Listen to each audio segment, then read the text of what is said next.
Hello everyone, I'm Lonnie. I mean, Gotta make sure that gets on there good. Let's change the microphone real quick. I think I'm doing it right. We'll see. Maybe. Okay. Anyway, possibly. okay, this is live. We're actually doing this live today against my better judgment. WandaVision, the first two episodes, episode one, episode two, they don't have any. Why is this against your better judgment? Just doing it live. Um, Yes. like, just let everybody know, full spoilers, full spoilers for WandaVision. Spoiler alert. First two episodes, full spoilers. So if you have anything that you would like to talk about in the chat in regards to WandaVision, feel free. Y'all want to hear about it? Turn it off now. Yeah, this is the Hey, final. Michael. Michael's here. Oh, but yeah, I'm gonna try to make this quick because I'm not feeling like top notch right now. Okay, so, the entire two episode deal that we just saw, um, was them in like a 1950s, like, golden age of television, Dick Van Dyke Bewitched Yeah. type atmosphere. And there's little bits kind of under the surface where it's like, something's not quite right, and they kind of hint at it, and it's like, Yeah. the further they go in the series over the course of the two episodes, the crazier it gets, and the Right. darker it gets, and Yeah, I'm expecting this to get really dark really fast. yeah, Like, it starts out like, it makes you think in the first episode that this is something that Wanda and Vision have kind of created on their own just so they can have their little peace of mind yeah, and be together. And as it progresses through to the next episode, it almost feels like, Wanda is somewhere else and this has been put in her brain, making there. yeah, and uh, there's been a lot of, I guess, speculation that this is going to be like the Marvel Cinematic Universe's version of House of M. And basically, what happened in that comic book series was Wanda went insane and was basically trapped in her own mind. And like her and Vision had children and, all this other stuff. Well, her issues started affecting reality, real. And in the comic book, she was with the X-Men, and like Professor Xavier and Magneto were keeping her almost prisoner on Genosha, and they realize, hey, you know what? She's starting to do some real damage to the world. We're gonna end up having to make some hard decisions. We're gonna have to kill her. And about that time, she just totally loses it and recreates the entire world into like what she thinks is the perfect Yeah. thing for everybody, and it goes from there, and it's just freaking insane. I don't get that vibe from this. I did maybe to begin with, but yeah, she's being manipulated from an outside force, or there's like a voice that comes over like the radios and stuff asking her, who's doing this to you, and Right. the whole thing, what the And the way a couple of people ask, like, that are in the sitcom with, yeah, if, well, how'd you do that? Who are you really? You know, yeah, those are interrogation questions. They say it with that tone. Like it's totally opposite of anything else that you see in the show. that's true. There's some really freaking weird stuff going Mm-hmm. on. Probably, and this is a big spoiler. At the very end of episode two, you have a really weird sequence where they hear some stuff outside. They Mm-hmm. go outside, and they're like, this manhole cover pops open, and this weird looking villain looking guy and a And beekeeper. Yeah. He climbs out and like looks at him, and he's got like bees swarming all over him. And when she sees that, it's almost like she knows who he is. Yeah, and she's like, no. Yeah, and her mind rewinds back to where they were before that. Yeah. And then she completely recreates the whole thing. And they go from like 1950s to what you think, maybe like the 70s or something. Probably late 60s. The whole black and white motif that they've got going on morphs into color, and which was some weird stuff because you had a couple of instances during the course of the 2 episodes where everything was black and white, and then you suddenly find something like in color. The helicopter helicopter, the one where the weird woman Dottie gets her hand cut and it's bleeding. She got her hand cut, and that happened during the radio sequence. Yeah. As well, and you know, she was one of those that was like, "What? Who are you really?" And then the man came over the radio, was like, "Hey, who's doing this to you?" Yeah. You know, that's what really like put it together for me. So there's. Didn't we also see a Hydra symbol? That was, yeah. A funny little thing is while this is a commercial-free broadcast, they also have these little like in-universe commercials that pop in, and one of them was for a toaster by Stark Industries, and in the second episode, the commercial was a watch that was called the Strucker. Strucker is the guy who was kind of like behind Hydra. He was the one who basically created Scarlet Witch and Quicksilver. You know, their experiments with the stone created them. And if you watched Agents of S.H.I.E.L.D., he played him and like his son played huge parts in Agents of S.H.I.E.L.D., like both in the beginning all the way up to the last episode of the series. And so it was funny because it was a Strucker watch and it had a Hydra logo on it and actually said Hydra. And yeah, that was kind of neat.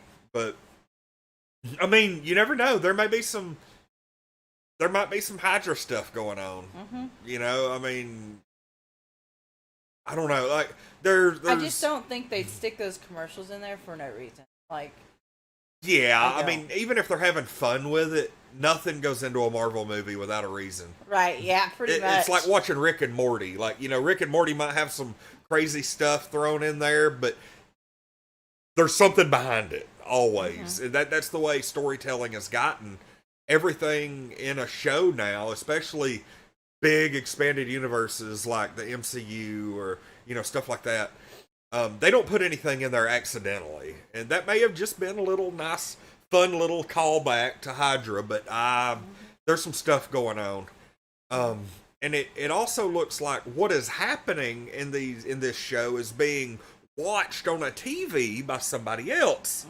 And that, I'm sure that all has to do with the interrogation or whatever's going on there. Right, yeah.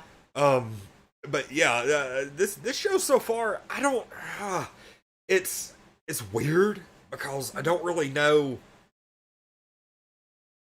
like how to even rate this because it's so new and it's laying out the groundwork for like something really big. I don't think we're like gonna be able to rate it until we watch the entire series, in my opinion.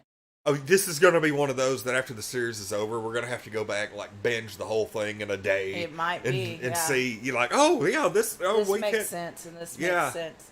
I mean, yeah, because I couldn't really give it a number rating. It's good enough that I want to continue the series. Oh yeah, and that to me that says a lot. You know. So you're thinking this would have been. Like, the way this series... And, you know, Disney Plus has gotten into the habit of releasing stuff weekly. And... Which, honestly, I like. I do, because it gives us time to sit and think about it. And you absorb a lot more of it when you have a week to ponder what the hell it means. Well, and there's no pressure to binge, too, because not everybody can binge. Yeah. You know, I'm not one to binge. I can try, but it doesn't happen. Right. I like the way they do this, and you know what? the age of Netflix and the way, they have always done it where they just release a big block of like 10 or 15 episodes at a time. That's, I don't know, that, like, I like that, but there's always been a lot of complaints online from critics and stuff like that that are like, realistically, TV shows weren't meant to be consumed in one huge chunk. Yeah, they weren't really. The one of the great things about TV historically has been being able to watch an episode and have a week to talk about it with people and kind of guess as to what this means and what that means. And, you tend to absorb it. Like, I feel like, that's the reason a lot of shows that we watched in the 90s and, the 2000s before Netflix became a thing, that was how come we remember so much more of the shows that we used to watch. True. Because we would, even shows that you only saw one time in like 1996, you could look at it now and be like, oh crap, I remember that. But I guarantee that, like, it's only been like 2 years, or, what's it been, maybe a year since like Stranger Things, the 3rd season came out. And I couldn't tell you half a dozen things about that, season. That's fair. Because I just sat down and just right through it. Right. So... Because you kind of have to do that with things like that, too, because the internet will spoil it for you. And that's the reason... Don't watch it, like, people were like, oh, I already binged it, and this happened, this happened, this happened. Well, I'm glad you had all that free times on your hand, number one. Number two, I'm glad you had the patience enough to sit there and watch it all. Like... That's one major reason why I thoroughly enjoy this. Mm-hmm. And that's the reason we watched it today instead of, because I'll go ahead and tell y'all 100%, I would much rather have watched this tomorrow, but I just knew some dumb person would spoil it. Because I spend enough time on Facebook and Twitter and Instagram and, just the internet in general that somebody between now and this time tomorrow was going to spoil this freaking show. And I couldn't, because I've already kind of run into some graphics and memes and stuff, and I'm like, I don't know what these mean, but we're getting really close to spoiler territory. Right. So, anyway, you don't want to give it a number rating? I mean, we can. I'm going to give this an 8 out of 10. Yeah. It wasn't anything that I'm going to be, like, freaking out about for weeks on end. Yeah. But it's good groundwork, though. Yeah, it's a good build-up, and I'll go ahead and tell you, like, a big part, probably 2 points of this, is just the fact that I'm so fucking happy to have something Marvel-related to watch. That's true. After a year and the last thing that we ever were able to see new was Spider-Man Far From Home. Mm-hmm. And if that gives you any idea as to how long ago that was... Zero was a newborn kitten. So, that was easily a year and a half ago. Yeah, it's about a year and a half, yeah. Yep. That's actually funny, because I look back at that video on occasion. I'm like, oh, look at little baby Zero. But yeah, I give both the episodes together, because I'm pretty sure the way they were released, they were meant to be watched as one big episode. Yeah, I would think so. I'll give it an 8 out of 10 just on the strength of this is the first new stuff we've had in forever. I like some of the comedy and the comedy was really good. Like, it was perfect for the era that they're set in. I think that's great. Like, they're legitly trying to blend in to what they're doing. Oh, yeah. And that makes it funny. So, pretty good. Like I said, not the greatest the MCU's put out, but I'm just so freaking happy to be able to watch some new stuff. Thrilled. And just, we were supposed to have this back in, like, October, I think. And they, had to delay it due to COVID, so. Right. So, here we are. Yay. Anyway, what do you agree with mine, or you want to give it a... Okay. Eight's a good round number. 8's across the board. I feel like 7's too low, We'll probably end up watching this again, and I have the weird feeling that when this is all said and done, that number may change. Maybe, yeah. Watching it all together. Okay, well, anyway, but that is it for today. Probably going to be back on. I don't think we're going to be doing anything tomorrow. Tomorrow's going to be a day of rest for Lonnie, and then Monday, I think I'll probably be on. So, anyway, I'm Lonnie. I mean, delicious. We are Untitled Nerd Network. We will